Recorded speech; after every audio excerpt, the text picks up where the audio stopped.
রিশাদকে বাদ দিয়ে টি-20তে জায়গা না পাওয়া ব্যাটারকে নামানো হলো সুপার ওভারে। সেই ব্যাটারের মন রক্ষার্থেই এমন সিদ্ধান্ত ধারণা করছেন মোহাম্মদ আশরাফুল। সহকারী কোচ মোহাম্মদ সালাউদ্দিনের আধিপত্য নিয়ে প্রশ্ন তুলেছেন সাবেক অধিনায়ক। মিরপুরে প্রতিপক্ষকে বহুবার স্পিন ফাঁদে ফেলেছে বাংলাদেশ, নিজেরাও যে সে ফাঁদে আটকায়নি তাও নয়। এই যেমন ওয়েস্ট ইন্ডিজের বিপক্ষে দ্বিতীয় ওয়ানডে দ্রুত মানিয়ে নিয়েছে ক্যারিবিয়ানরা, অথচ চেনা কন্ডিশনে সেই হোপের মতো একটা ইনিংসও খেলতে পারেনি বাংলাদেশি ব্যাটাররা। উইকেটের সমালোচনার পাশাপাশি টাইগার ব্যাটিংয়ে স্মার্টনেসের অভাব দেখছেন সাবেক অধিনায়ক মোহাম্মদ আশরাফুল। সাই হোপ যেভাবে ব্যাটিং করেছেন, একটা বলও কিন্তু মনে হয়নি যে ডিফিকাল্ট হচ্ছে, কিন্তু আমাদের প্লেয়াররা নিজের কন্ডিশনে বা নিজের ইনিংসটা কিভাবে বিল্ড করব বা টিম কি চাচ্ছে এই মুহূর্তে, ওই জিনিসগুলো আমরা এখনো রিয়েলাইজ করি না। সুপার ওভারেও তালগোল পাকিয়েছে বাংলাদেশ। দিনের সেরা ব্যাটার রিশাদকে ব্যাটিংয়ে আনা হয়নি।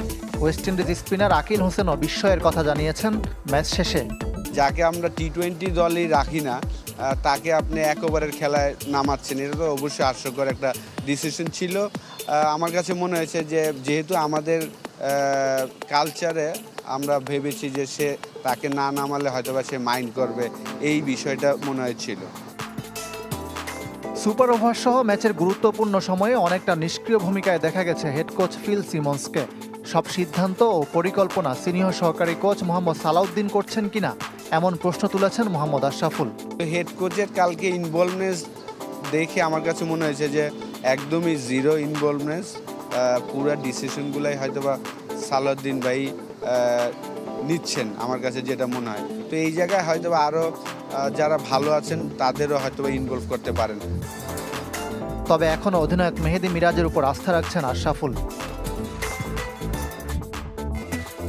সুপার ওভারেও তালগোল পাকিয়েছে বাংলাদেশ। দিনের সেরা ব্যাটার রিশাদকে ব্যাটিংয়ে আনা হয়নি। ওয়েস্ট ইন্ডিজ স্পিনার আকিল হোসেনও বিস্ময়ের কথা জানিয়েছেন ম্যাচ শেষে। যাকে আমরা টি-20 দলই রাখি না, তাকে আপনি এক ওভারের খেলায় নামাচ্ছেন, এটা তো অবশ্যই হাস্যকর একটা ডিসিশন ছিল। আমার কাছে মনে হয়েছে যে যেহেতু আমাদের কালচারে আমরা ভেবেছি যে সে তাকে না নামালে হয়তোবা সে মাইন্ড করবে, এই বিষয়টা মনে হয়েছিল।